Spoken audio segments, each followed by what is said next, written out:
নির্ধারিত সময়ের 2 দিন আগেই থাইল্যান্ড থেকে দেশে ফিরেছেন জাতীয় সংসদের স্পিকার হাফিজউদ্দিন আহমদ। আজ বেলা 11টায় তিনি দেশে ফেরেন। এই সময় তিনি জানান তিনি মাত্রই দেশে ফিরেছেন, পরবর্তীতে বিস্তারিত জানাবেন। আগামী রোববার তার ফেরার কথা ছিল, তবে সেই সময়সূচি এগিয়ে আনা হয়। প্রসঙ্গত, রাষ্ট্রপতি মোহাম্মদ শাহাবুদ্দিন পদত্যাগ করতে যাচ্ছেন এমন খবর প্রকাশের পর বিদেশ থেকে স্পিকারের দেশে ফেরার সময় এগিয়ে আনায় সেই আলোচনায় আরও জোরদার হয়েছে। সংবিধান অনুযায়ী স্পিকারের কাছে পদত্যাগপত্র জমা দেন রাষ্ট্রপতি পদত্যাগ করলে নতুন রাষ্ট্রপতি নির্বাচিত না হওয়া পর্যন্ত স্পিকারই রাষ্ট্রপতির দায়িত্ব পালন করেন। এদিকে বঙ্গভবন জানিয়েছে রাষ্ট্রপতি পদত্যাগের সব প্রস্তুতি সম্পন্ন হয়েছে, স্পিকার সময় দিলেই পদত্যাগপত্র জমা দেওয়া হবে।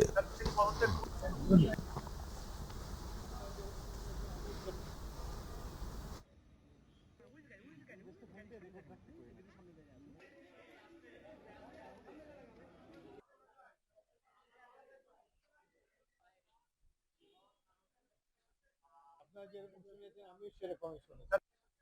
আপনারা যেরকম শুনেছেন আমিও সেরকমই শুনেছি।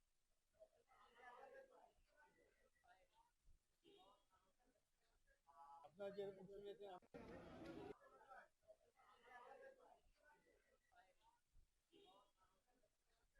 আপনারা যেরকম শুনেছেন আমিও সেরকমই শুনেছি।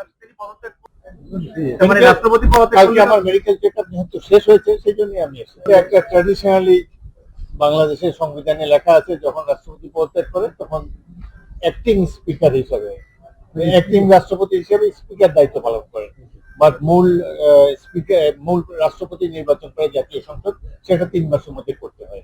এটা হলো সংসদের পজিশন। আপনাদের ধন্যবাদ। দর্শক, এই মুহূর্তে বঙ্গভবনে আছেন সহকর্মী রাকিব হাসান, যুক্ত হচ্ছি তার সাথে। রাকিব, রাষ্ট্রপতি পদত্যাগের সব প্রস্তুতি সম্পন্ন হয়েছে বলে জানিয়েছে বঙ্গভবন, এমন একটি তথ্য গণমাধ্যমে এসেছে। তো আপনার কাছে আর কি তথ্য আছে আমাদের জানাবেন।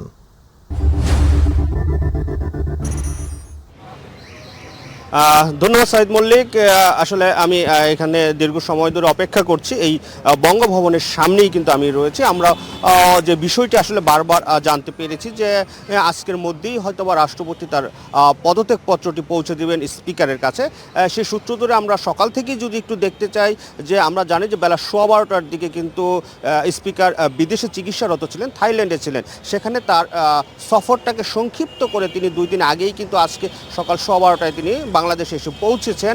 আমরা সে বিষয়টি দেখতে পেয়েছি। তারই অংশ হিসাবে রাষ্ট্রপতি পদত্যাগের যে বিষয়টি আমরা শুনতে পাচ্ছিলাম, তো সেই সূত্র ধরে যদি বলতে চাই যে আমরা যে সকাল থেকেই কিন্তু এই বঙ্গভবনের সামনে রয়েছি, আমাদের কাছে আসলে নানা খবর, নানা তথ্য বা নানা সূত্র থেকে বিভিন্ন বিষয় জানতে পারছি, কিন্তু সরাসরি বঙ্গভবন থেকে এখনও পর্যন্ত আনুষ্ঠানিকভাবে এমন কোনো তথ্য জানায়নি যে কখন আসলে পদত্যাগপত্রটি পৌঁছে দেওয়া হবে বা কখন স্বাক্ষরিত হয়েছে কিনা বা কি অবস্থায় আছে, সেই বিষয়টি কিন্তু আনুষ্ঠানিকভাবে এখনো আমাদেরকে জানায়নি। আমরা বিভিন্ন সূত্র থেকেই জানতে পেরেছি যে হয়তো আজকেই পদত্যাগপত্রটি জমা দেবে স্পিকারের কাছে, সেই প্রস্তুতি নেওয়া হয়েছে। আমরা জানতে পেরেছি যে সংসদ ভবনে কিন্তু যে স্পিকারের কার্যালয় রয়েছে, সেখানে আমরা জানি যে আজকে ছুটির দিনও যে কর্মকর্তা কর্মচারী রয়েছে তারা কিন্তু অফিসে এসে নাকি পৌঁছেছেন, সে বিষয়টিও আমরা জানতে পেরেছি। অর্থাৎ সব কিছু মিলিয়ে আমরা বলতে পারি অনেকটাই যে আজকেই হয়তো বা পদত্যাগপত্রটি স্পিকারের কাছে পৌঁছে দেওয়া হবে।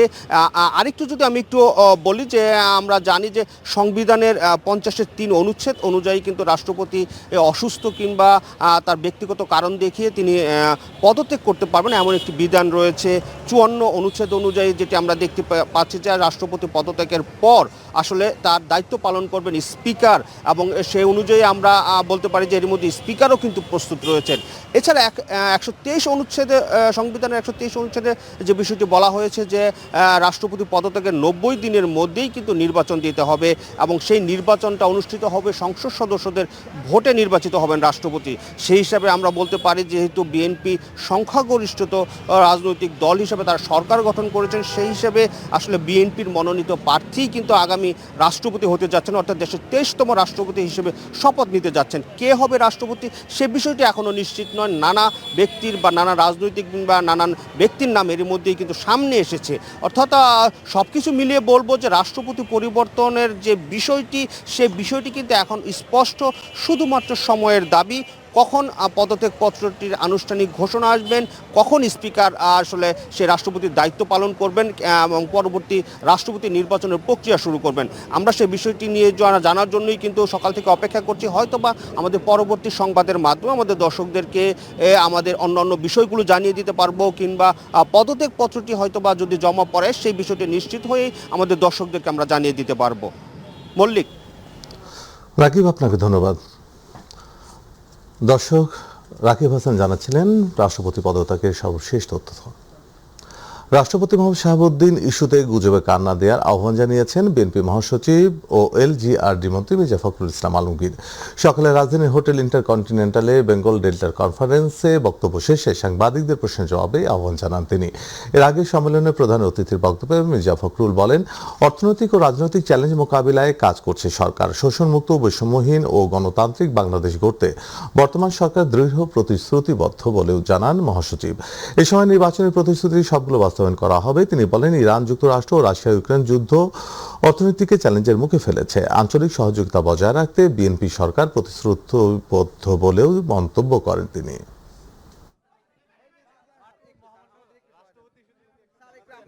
গুজবে আমি বিশ্বাস করি না। আর পত্রিকা পড়ে তো রাজনীতির কথা বলা যাবে না। আর এটা হচ্ছে যে রাষ্ট্রপতির কথা, তো ওটা গুজব দিয়ে কিছু বলা যাবে না। এটাতে এখনই বলার সময় আসেনি। যখন সময় আসবে তখন সবাই আপনারা জানতে পারবেন। বিরোধী দলীয় নেতা ও জামায়াতে ইসলামীর আমির ডক্টর শফিকুর রহমান বলেছেন, সংবিধানের জন্য জনগণ নয়, জনগণের জন্য সংবিধান। গণভোট আর জাতীয় নির্বাচন এই দুটি জনগণের চাওয়া ছিল। তবে গণভোট ইস্যুতে সমাধান যদি সংসদে না হয়, তাহলে আবারও ২৪-এর মতো রাজপথে আন্দোলনে নামার হুঁশিয়ারি দিয়েছেন তিনি। রাজধানীর ডিপ্লোমা ইঞ্জিনিয়ার্স ইনস্টিটিউশনে আয়োজিত রুকন সম্মেলনের প্রধান অতিথির বক্তব্যে তিনি কথা বলেন। আমির বলেন, জামায়াতে ইসলামীর ভুলের ঊর্ধ্বে নয়, তবে নৈতিকতায় কোনো ছাড় দিবে না দল। সাদিয়া হক মৌ এর রিপোর্ট। রাজধানীর ডিপ্লোমা ইঞ্জিনিয়ার্স ইনস্টিটিউশনে জামায়াত ইসলামী ঢাকা জেলা আয়োজিত ষান্মাসিক সদস্য রুকন সম্মেলন অনুষ্ঠান আজ অনুষ্ঠিত হয়েছে। গণভোটের রায় বাস্তবায়ন না করলে আবারও জনগণকে নিয়ে রাজপথে নামবেন বলে জানিয়েছেন ডাক্তার শফিকুর রহমান। এ সময় তিনি প্রশ্ন তোলেন, ২৪-এর গণ অভ্যুত্থানের ২ বছর পার হয়ে গেলেও কেন এখনো জুলাই জাদুঘর খোলা হয়নি। জুলাই যুদ্ধে যারা শহীদ হয়েছে, যাদের তালিকা পাওয়া গেছে, তাদের জন্য আগের সরকার যে সম্মানী ভাতা নির্ধারণ করে গিয়েছিল তাদের পরিবারের জন্য, সেটাই বহাল রাখা হয়েছে, ১ টাকাও বাড়ানো হয়নি। জুলাই জাদুঘর, স্মৃতি জাদুঘর যেটা, সেটা ইন্টারিম গভর্নমেন্টের আমলে তৈরি হয়েছে। আমরা আশঙ্কায় ছিলাম আদৌ এটা খোলা হয় কিনা, নাকি চিরতরে বন্ধই করে রাখা হবে। সংসদে তখন আমরা তীব্র আওয়াজ তুললাম। তখন মাননীয় প্রধানমন্ত্রী তার শেষ দিনের বক্তৃতায় বললেন যে ৫ই আগস্ট এটা খুলে দেওয়া হবে। এটা ১লা জুলাই খুলে দিতে অসুবিধা কোথায় ছিল? দেশে দুর্নীতি, চাঁদাবাজি, মাদক ও হত্যাকাণ্ড নিয়ন্ত্রণে স্বরাষ্ট্রমন্ত্রীকে তার নিজস্ব মন্ত্রণালয়ের কাজে আরও মনোযোগ হওয়ার আহ্বান জানান বিরোধী দলীয় এই নেতা। কালকে দেখলাম একজন হুইপ বলেছেন, বাংলাদেশ থেকে, যে কোনো দেশ থেকে যে কেউ আসুক, বাংলাদেশের চাঁদাবাজি বন্ধ করা সম্ভব নয়। মানে এটার মাধ্যমে চাঁদাবাজিকে এখন জাতীয়করণ করা হলো কিনা আল্লাহই জানে। যে মাদকের সবচেয়ে বড় চালান আসে স্বরাষ্ট্র মন্ত্রীর বাড়ির এলাকা দিয়ে। উনি সকল বিষয়ে এক্সপার্ট, উনার মন্ত্রণালয়ের উপরে উনি এক্সপার্ট নন কেন? আপনি সব বিষয় রাখেন, যার যার মন্ত্রণালয়ের দায়িত্ব তাদেরকে পালন করার সুযোগ দিন। মাননীয় প্রধানমন্ত্রীর দায়িত্ব আপনার পালন করার দরকার নাই।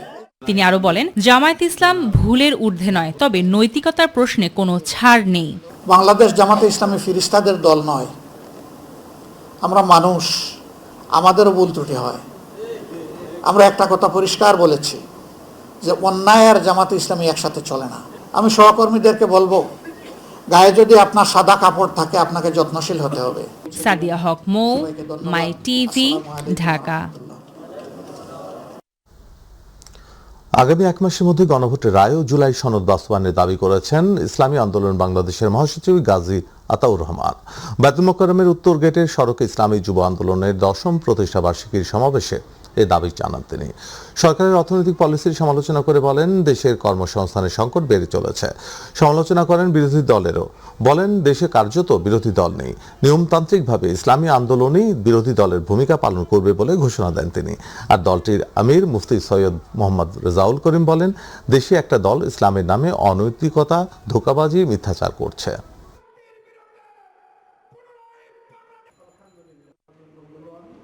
ইসলামের নাম দিয়ে যদি বিজাতি এবং যেটা নাকি বলা হয় অনৈতিকতা, উচ্ছৃঙ্খলতা, ধোঁকাবাজি, মিথ্যাচার, এটাও কোনোদিন ইসলাম হয় না।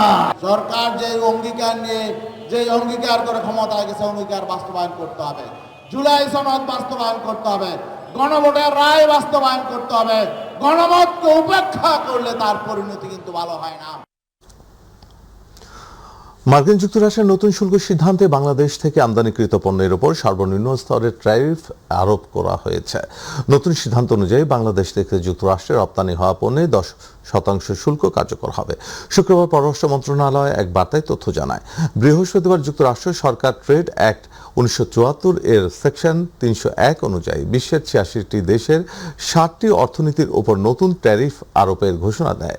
যুক্তরাষ্ট্রের বাণিজ্য প্রতিনিধি দপ্তর জোরপূর্বক শ্রম ব্যবহারের অভিযোগ নিয়ে পরিচালিত তদন্তের পরে সিদ্ধান্ত নেওয়া হয়েছে। ওয়াশিংটন ডিসির সময় 24 জুলাই রাত 12:01 থেকে নতুন শুল্ক কার্যকর হয়েছে। এর ফলে আগে কার্যকর থাকা সাময়িক 10% বৈশ্বিক শুল্ক ব্যবস্থা প্রতিস্থাপিত হলো।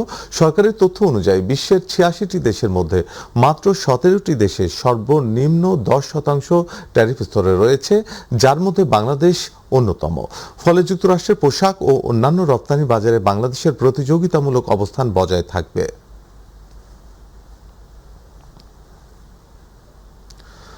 কয়েকদিন ধরে রাজধানী জুড়ে দেখা দিয়েছে সিএনজি সংকট। ফিলিং স্টেশনগুলোতে ঘন্টার পর ঘন্টা অপেক্ষা করেও মিলছে না গ্যাস। এতে চরম ভোগান্তিতে পড়েছেন সিএনজি চালিত যানবাহন চালক ও অন্যান্য পরিবহনের চালকরা। সংকটের প্রভাব পড়ছে চালকদের আয় রোজগারেও। তরলীকৃত প্রাকৃতিক গ্যাস সরবরাহ ব্যাহত হওয়ায় এমন অবস্থা বলছেন সংশ্লিষ্টরা। এস এম আরিফের রিপোর্ট। মেন লাইনে গ্যাস নাই, সিএনজি পাম্প বন্ধ আছে, আপনারা কেউ লাইনে দাঁড়াবেন না। তরলীকৃত প্রাকৃতিক গ্যাস সরবরাহ ব্যাহত হওয়ায় রাজধানী জুড়ে দেখা দিয়েছে চরম সিএনজি সংকট। বিভিন্ন ফিলিং স্টেশনে গ্যাস সংগ্রহের জন্য দিনরাত দীর্ঘ সারিতে অপেক্ষা করছেন চালকরা। অনেক পাম্পে রাত থেকেই গাড়ির লাইন, গ্যাস না পেয়ে ভোগান্তিতে পড়েছেন তারা। সকাল 8টার সময় লাইনে এসে দাঁড়াইছি পাম্পে ঢোকার পর থেকে এখন বলতেছে তারা গ্যাস নেই, বেলা বাজে করে কোনো একটা গাড়ি চালাই কোবারে ভাড়াটা চালাই, গ্যাস পাইলে তো খুব রুজি রোজগার করা যায়। বেশি বিপাকে পড়েছেন সিএনজি চালিত অটোরিকশার চালকরা। গ্যাস না থাকায় বন্ধ যাত্রী পরিবহন। প্রভাব পড়েছে তাদের আয়ের উপর। গ্যাস নেই, আরেক গাড়ি গ্যারেজ আস্তে চাইলে ওটা যা বাইন্দা লই আমগান কি করব। বাসায় যে জামু বউ বলে আমাদের বাজার করে নুম, এই টাকাও তো নাই। পাম্প কর্তৃপক্ষ বলছেন গত 3 দিন ধরে লাইনে গ্যাস নেই, তবে কবে স্বাভাবিক হবে তাও জানেন না তারা। বুধবার 12টা থেকে গ্যাস নাই, আজকে হলো শুক্রবার। আমরা এখানকার স্টাফ মালিকের প্রত্যেক দিন লস গুনতে হচ্ছে।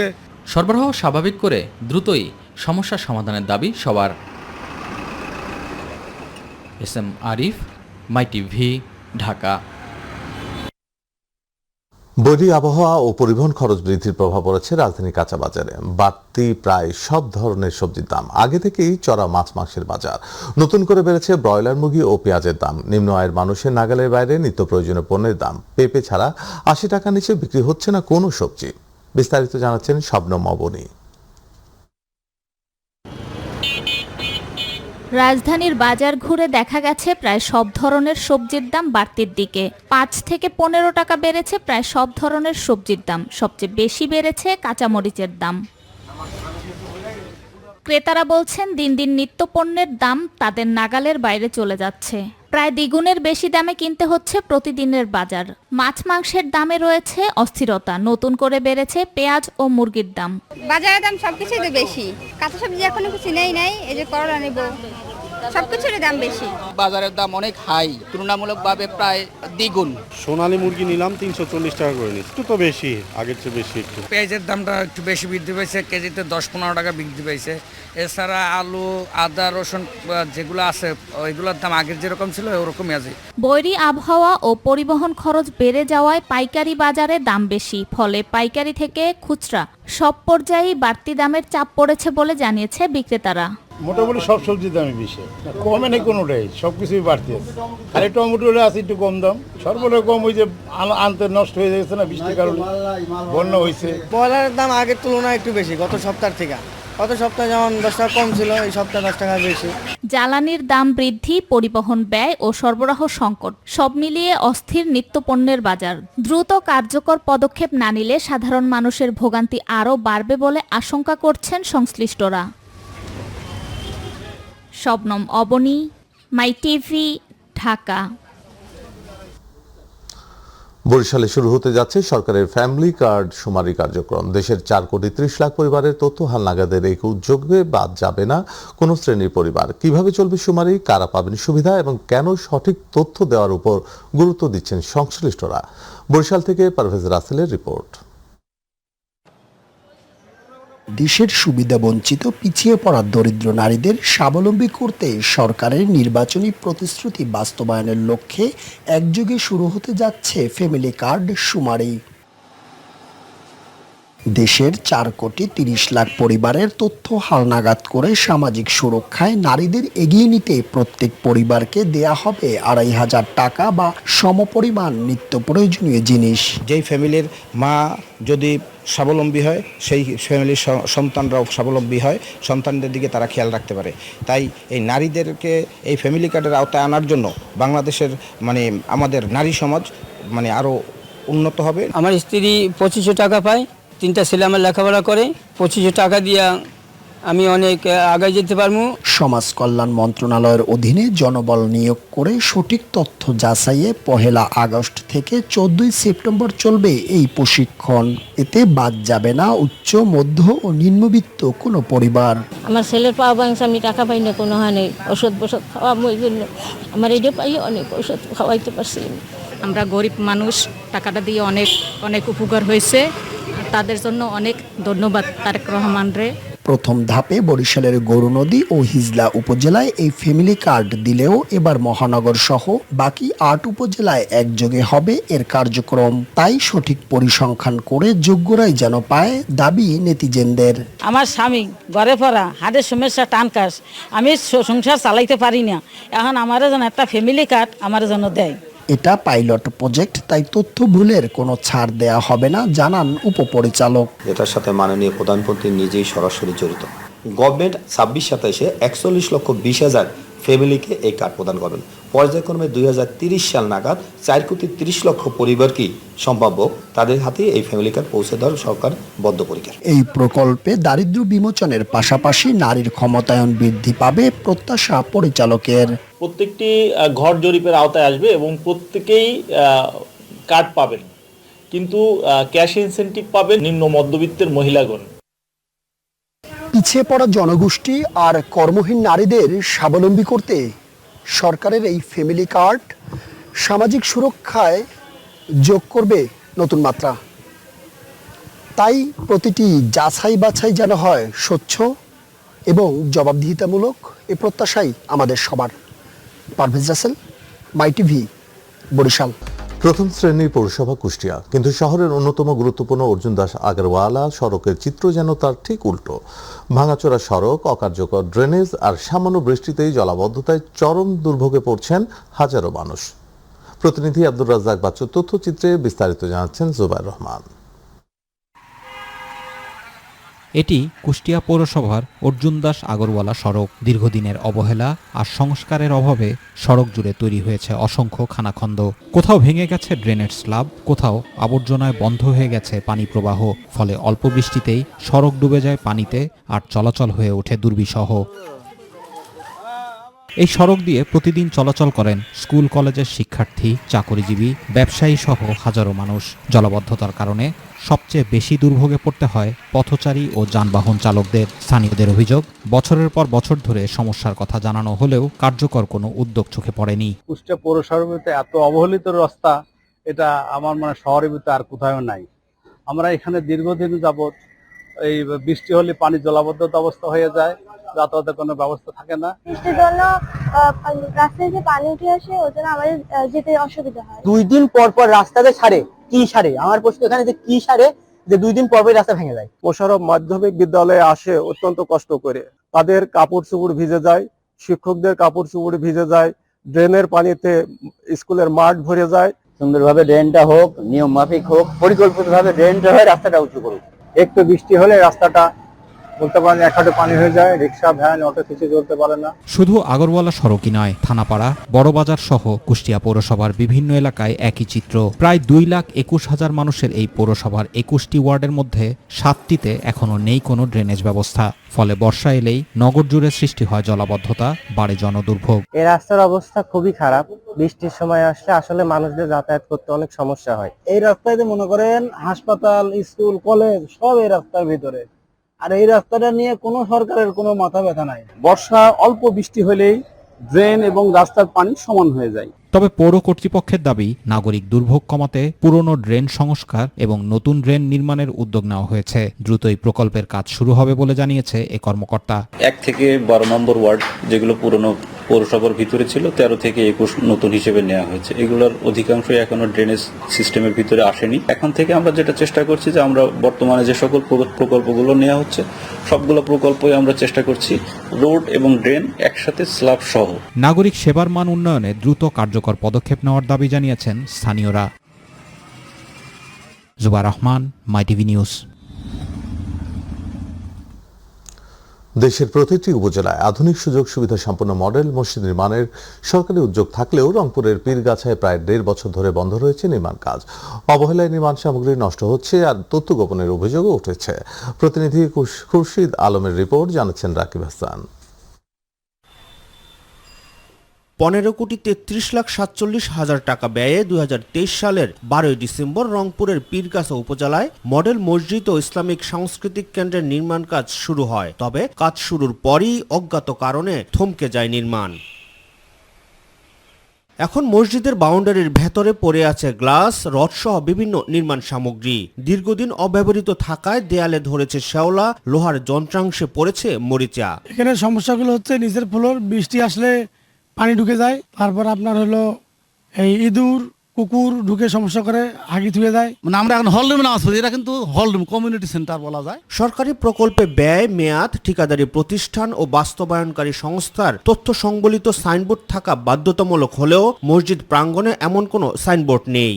ফলে প্রকল্পের অগ্রগতি কিংবা দায় দায়িত্ব সম্পর্কে কিছুই জানতে পারছেন না স্থানীয়রা। প্রশাসন এখানে সবকিছু এখানে, তারপর আমাদের মসজিদ চালু হচ্ছে না। আল্লাহর রহমত মডেল মসজিদ তৈরি হয়েছে, কিন্তু আমরা এখন পর্যন্ত 2 বছর শেষ হয়ে গেল, নামাজ পড়তে পারিনি এখনো। মসজিদের যে অবহেলিত কারণে আমরা সঠিকভাবে নামাজ আদায় করতে পারতেছি না। মাঝখানে 1 বছর কাজ চলমান থাকার পরে বন্ধ হয়ে যায়। এরপরে আমরা এই জেলা পরিষদের যে একটা হলরুম যে আছে, এখানে আমরা নামাজ পড়ার কারণে আমরা বিভিন্ন রকমের সমস্যার সম্মুখীন হচ্ছি। দ্রুত সময়ের মধ্যে নির্মাণ কাজ পুনরায় শুরু করতে ঊর্ধ্বতন কর্তৃপক্ষের সঙ্গে যোগাযোগ করা হচ্ছে বলে জানালেন ইউএনও। আমি যেটা দেখলাম যে মসজিদের কার্যক্রম দীর্ঘদিন থেকে বন্ধ আছে, তখন তাদের কাছে জিজ্ঞেস করলে ঠিকাদার কারা, তারা বলেছে যেটা যে ঠিকাদার কোনো একটি কারণে কাজটি বন্ধ রেখেছে। জেলা কার্যালয়ের সাথে যোগাযোগ করার চেষ্টা করছি, 2-1 দিনের মধ্যে হয়তো আমরা তাদের সাথে কথা বলবো কি কারণে এই কাজটি বন্ধ আছে এবং এটা কত দ্রুত শুরু করা যায়। আসলে বাংলাদেশে তো 560টি উপজেলায় মডেল মসজিদের কার্যক্রম অনেক জায়গায়, বেশিরভাগ জায়গায় কিন্তু এটা শেষ।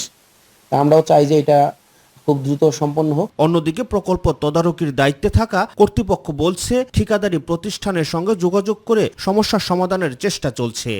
ঠিকাদারের ভাষ্য অনুযায়ী আমি যেটা ওনার সাথে যেটা কথা বলে বুঝলাম আর কি, যেহেতু চুক্তি অনুযায়ী ওনাদের চুক্তির কাজগুলো শেষ হয়ে গেছে, তো এখন ওই ভেরিয়েশন অনুমোদনের পর্যায়ে আছে। এখন ওনাদের ভাষ্য অনুযায়ী যে ভেরিয়েশন অনুমোদন না হওয়া পর্যন্ত ওনারা অন্য কোনো কাজ করবেন না। রাকিব হাসান, মাই টিভি।